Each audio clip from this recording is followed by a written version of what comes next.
Hey everybody, welcome to today's next episode, and I have a guest with me today. I have got my girl, Hilda. Hilda, thank you so much for being here today. Thank you for having me. Yeah, and you guys are just going to be part of our conversation, so sit back, relax, and welcome to the next episode of Butterfly Soldiers. Whoop, whoop, whoop. Okay, so let's talk a little bit about what it means to be on a healing journey. I see this on Instagram all the time, social media. Oh, I started my healing journey and my healing this, and people use crystals, people use whatever it is, but I want us to talk a little bit about that. Like, what is it? Maybe let's start there. So you want me to start? Or you want to start? I want you to start. I want you to let me know what you think it is. Okay, what is healing? Okay, dang. Okay. Well, at least to my knowledge or my understanding of healing is having to sit down and analyze like certain patterns that you have had ever since like a child. Okay. As you've been getting older, because I feel like for me, as I've gotten older, I've started asking certain questions when it comes to outcomes of friendships or relationships. Right. I've wondered like, why do I act this way, or why do I attract certain kinds of friends or men? Like, it's been that thing where I'm like, something is not adding up somewhere. Yeah. And before, when we're just growing up and when it comes to dating, we're just being told like, as long as he goes to church, as long as he respects you, as long as he's this, like, there's certain things that society has made us believe. If those things are check, then that's the guy for you. Yeah. But I feel like analyzing that, and also I've been more deep in my spiritual journey. I've been watching a lot of videos on social media and listening to different podcasts, and they've highlighted so many things that have made me question a lot about myself. And like I told you, like I got to a point where I was like, I don't have a normal upbringing like other people, right? Where they grow. And when I say normal, I'm talking about have an upbringing where you grew up in a household with a mom and a dad. Yeah. And I got to see love, people loving each other, people kissing each other. I'm African.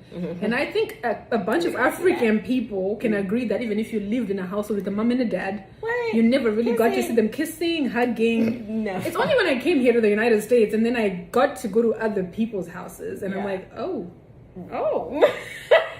What is this? Even though I didn't grow up in a household like that, I still went to cousins' houses and all that, but I didn't even see them doing that. But it was me having to go through, and I was like, you know what? I feel like I need to heal, because there were certain things that I would just hold inside, because I never had a relationship with like my father like that, and my mom, it was not like that. And I would watch other people, and then it got to a point where I started to realize as I would react to certain things, and I'm someone who's very aware of my actions, and I'm someone who, if I do something wrong and someone brings it to my attention, I sit back and I analyze and I see if really I was wrong, and if I was wrong, what caused me to do it, or what caused me to react a certain way. It was a journey, I'm not going to lie. Like, it's been a journey. And I decided to go to therapy because I decided to realize something I didn't have. I never had an opportunity to express myself ever since I was a child. Yeah. I grew up in a household where you have to respect your elders. Yeah. What your elders say is what goes. But then when I came here and I would see my friends and how they would react to their parents, they would be able to express their emotions. Yeah. If they were not happy, they would express it. And to me, it used to catch me off guard, because I'm like, oh my God, if I was to do the same reaction in my own household, hey, I'll be kicked out of the house. So, if we never had to express, right? Because we grew up in Africa, you keep your mouth shut. And I guess it's the same with a lot of Black people as well, right? You don't talk unless certain things. Would you say, did you ever get to a point where there was so much coming bubbling under the surface to want to trigger the need that, wait, something's wrong, I have to start to heal. Because as far as I know, just because I didn't say something doesn't mean that I didn't have an actual reaction, right? Exactly. I actually had it. I just had to keep shoving it down. And I love the fact that you said that you went to therapy, because this is something that a lot of people are beginning to realize that it's important to do, and that in fact it is a must to do. So my question is, when you was there a specific point in time when you realized, wait, I now have to begin this actual journey? Or was it something that you had just heard about and you had to do? Or was it something that really triggered it and said, wait, this is now a little bit too much for me, now I have to actually do this? Like, what got you to the point of saying, wait, I now have to start step one on getting this journey going? Whew. Okay, so years, like, it's something that I would think about at the back of my mind. I need to go to therapy. I need to go to therapy. I need to go to therapy. But then, once again, it was a journey for me. Like, I think it started after there was a relationship that I was in. I was in that relationship for a long time. But it got to a point where, and I started also, like, being more spiritual. Right. And praying to God. And I got to a point where I was just like, I actually need to find out who I am. Right. I need to understand who I am. And I also need to heal, because I knew, like, there were certain things that would, like, trigger me, especially when it came to my dad. Like, he would trigger me. I didn't have a good relationship with him, but the few times that we would talk, it would just trigger something in me. I would get angry. Yeah. And that's when I realized, I was like, you know what? I really need to go to therapy, because I would hear people talking about therapy, like, some people that didn't grow up in a good household, or they grew up in an abusive household, or whatever the situation, they would always say, go to therapy because you'll be able to seek professional help. Because I didn't really have anyone that I could go and talk to, at least to be able to express myself. Once again, like I'm saying, this is also coming from being a child and not really being able to express myself, or feeling like the few times that I tried to express myself, the reactions that I would get negative made me feel like it was not a safe place to express myself. So I would just suppress things. And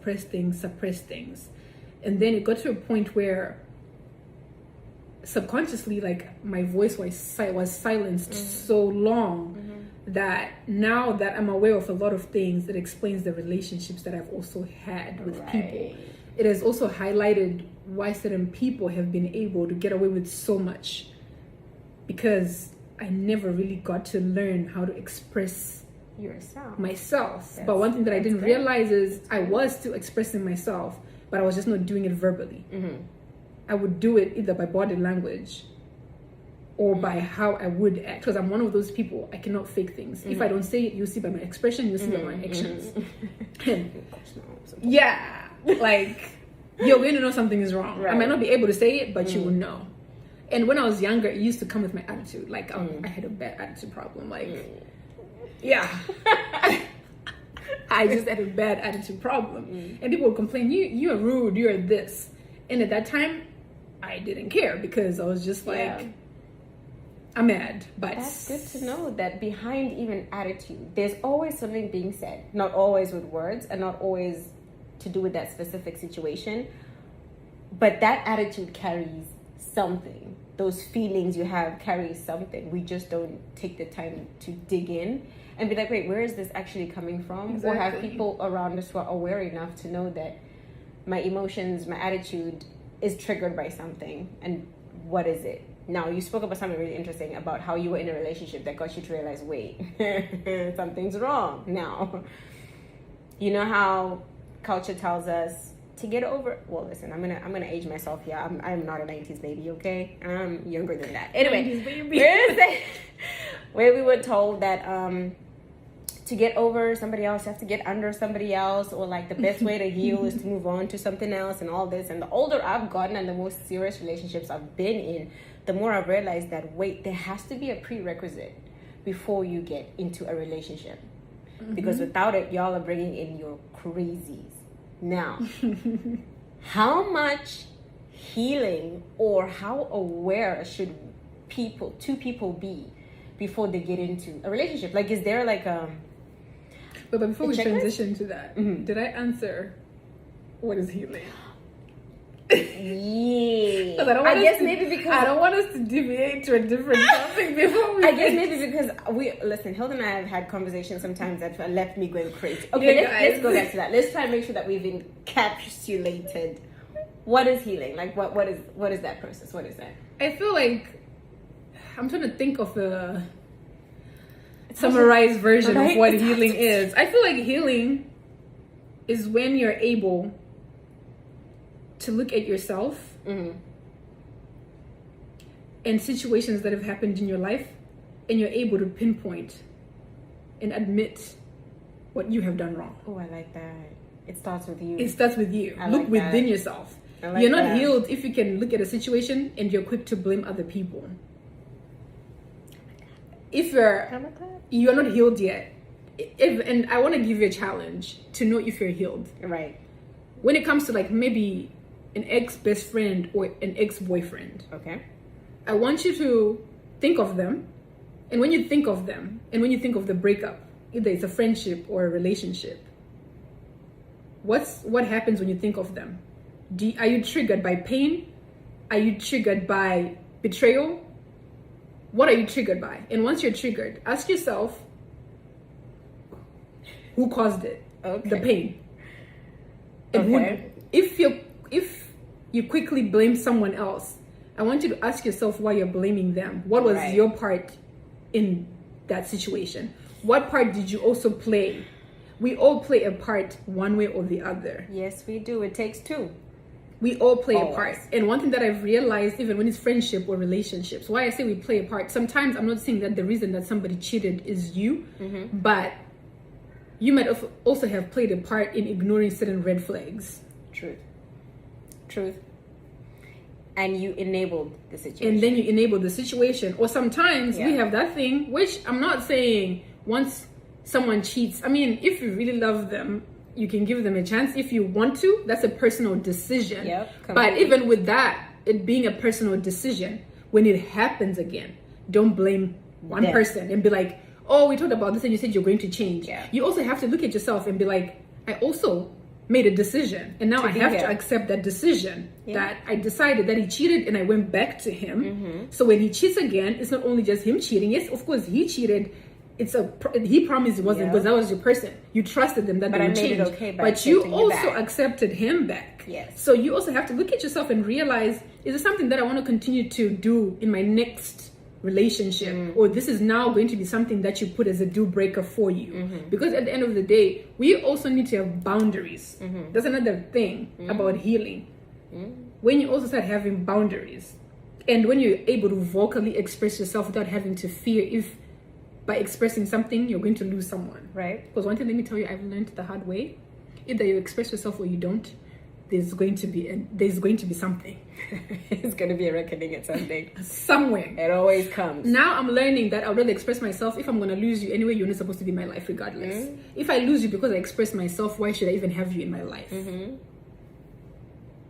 So I hope that helps. I hope we answered, because we'd be rambling too. So I'm sorry if you didn't answer. You can comment below. Comment below and be like, let us know. You know what? You were kind of all over the places, but revisit this part. Then when we record again, we'll address it again. Okay. All right. So we're going to swing it back to the relationship part, right? That we're going to get into a new relationship, and I'm like, okay, this is going to be great. How much of you needs to be healed before you come into it? And if possible, if we know, what are the things that it's okay to come into the relationship with? Because I feel like a lot of the times in our generation of speed, right? Everything is swipe left, swipe left. You can have gone through a relationship, you got together, you broke up, you got together, you broke up, and you're done within 2 weeks. We're in a microwave generation. We're in the drive-through generation. So there's a lot of stuff that happens in the relationship. I want to take it a step back to say, before you actually get into a relationship, is there any sort of gauge that we're supposed to have also to do with the healing part before you subject another person to you, and also have them subject themselves, or you subject the other person to you as well? Like, what are the things we're supposed to have in check before we get into relationships?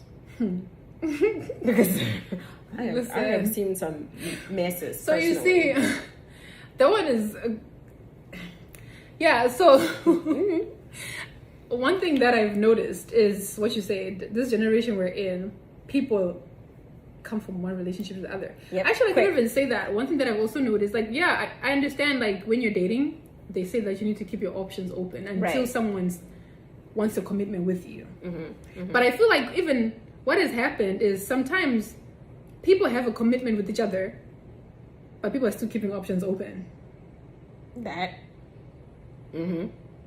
So one thing that I'm realizing, when a relationship ends and you see someone moved on, that person has already been there.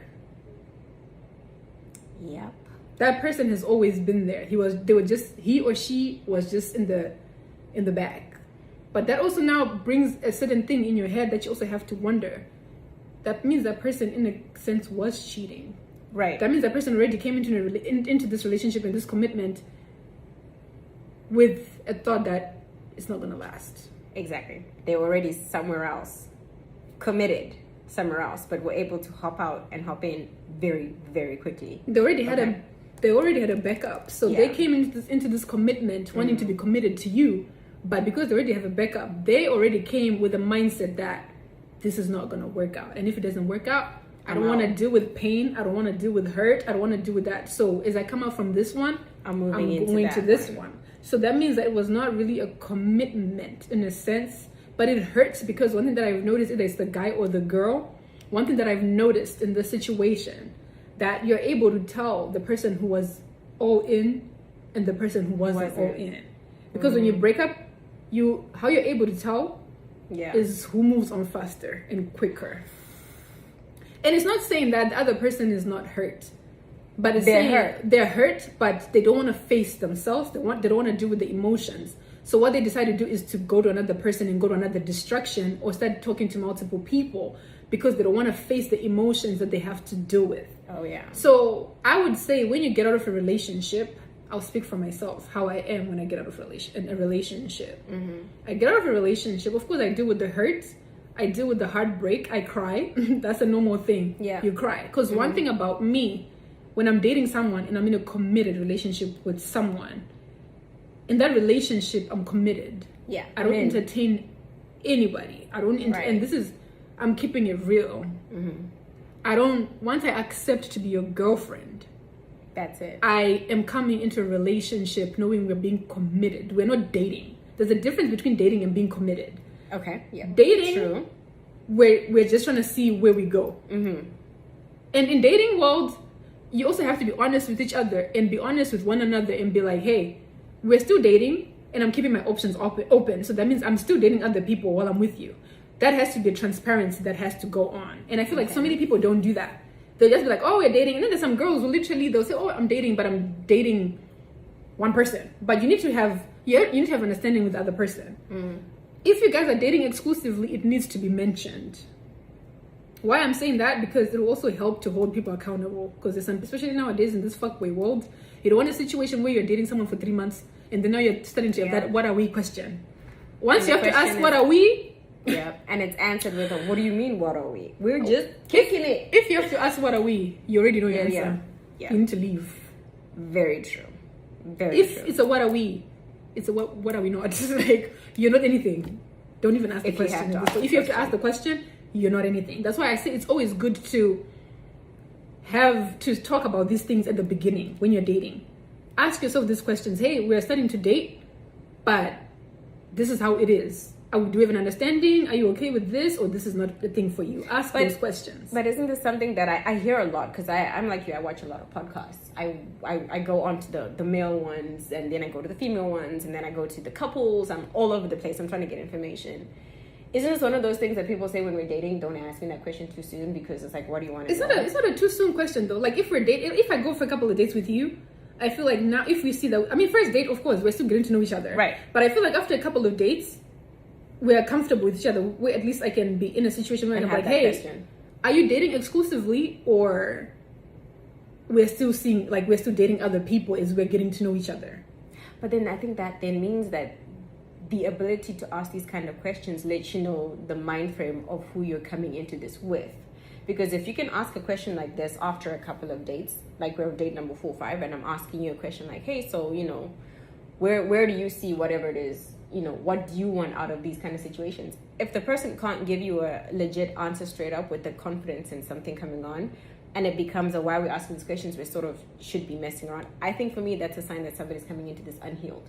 Because if you are scared of a question about what we're doing here, you're not here for anything other than a distraction or a good time, and then I want to be out. Exactly, but that's what I'm saying. Like, we need to be clear with each other, because if we're dating just to have a good time, we both need to understand that we're here to have a good time.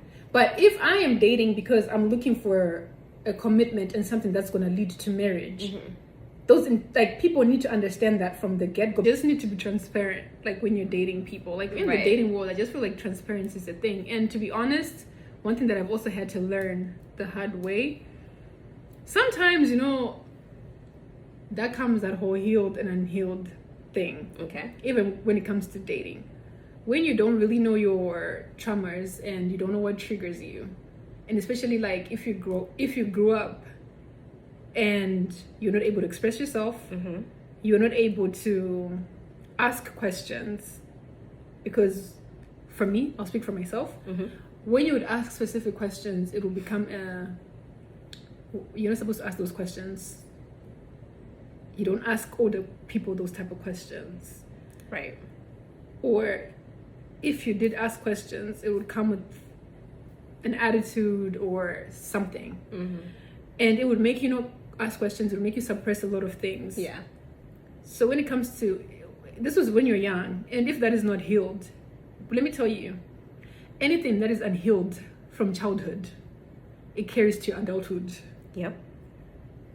And when you grew up in that situation, it will start showing in relationships that you have. Right. Because you were never able to express yourself. You were never able to ask questions when you were younger. And that is unhealed. When it comes to dating, you end up in this loop where it's always, let's go with the flow.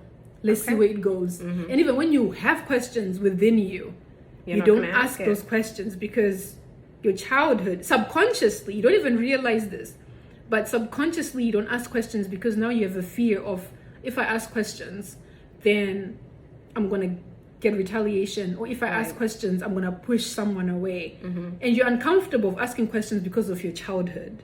And you end up, if you notice a cycle, you end up realizing that you attract a specific type of person. Right.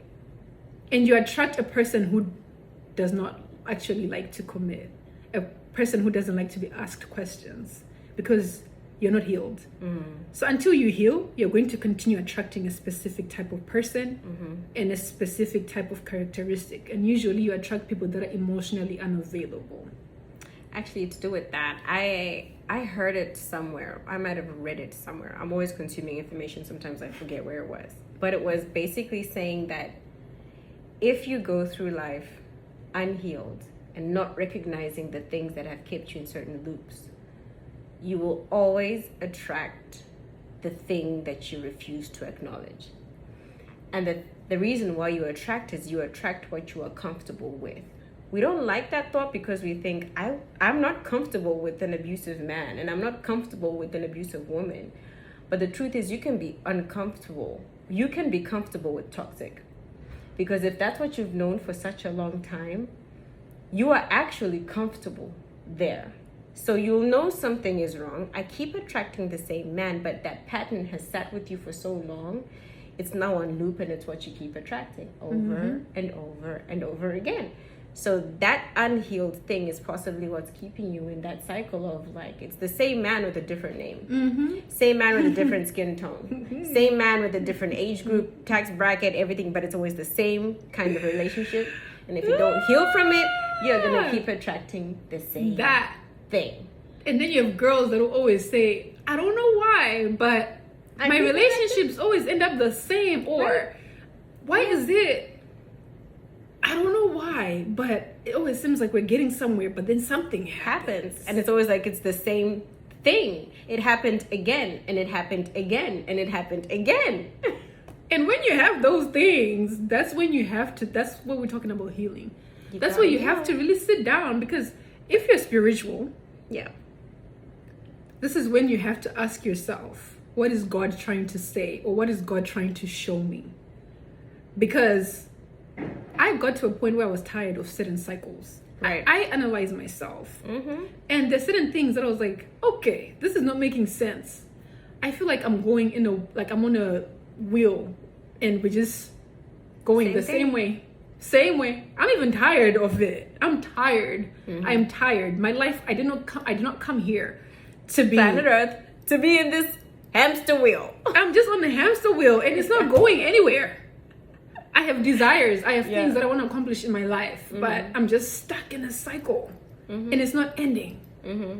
And that's when I had to go and ask God, like, God, what is the reason why I'm stuck? What's the reason why? And one thing that I'll tell you, once you start asking God, God starts revealing. Go. And not only does it start revealing, if you're not ready for the journey you're about to go into, I'm just letting you know. Better not start it just yet.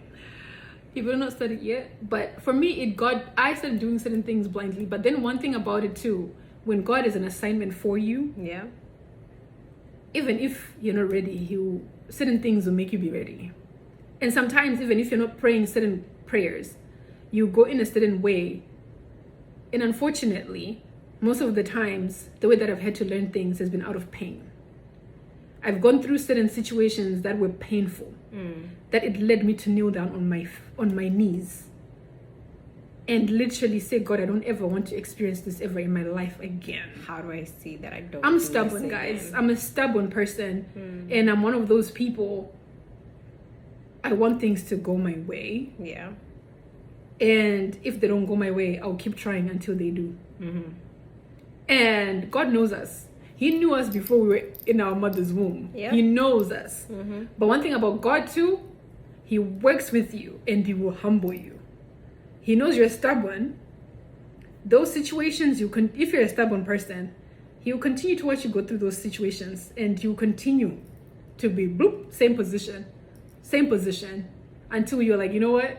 And I think, and it's our stubbornness that keeps us going there again and again and again. Exactly. And because we've been given free will, He can't remove you from it when you're not ready. So He'll have to let you keep doing it again and again and again until something clicks into your mind. And mind you, when all this is happening, it's breaking His heart. Yep, it is. It's breaking His heart all the time because it's like, oh my God, my daughter, my son, you're here again. We're here again. Yeah. And not only that, you're not seeking me. You're not asking me. You're not even believing in yourself, and you continue to go through those loops and your self-confidence keep going down. Now you have insecurities. Now you have heartbreaks. Now you don't trust. We're going to stop the recording here today. Thank you guys so much for being with us in our chit chat. Don't leave us talking alone. Leave your comments below. And we're going to be back next week with part 2 of our introduction into what is healing. I hope you guys enjoyed it. See you next time.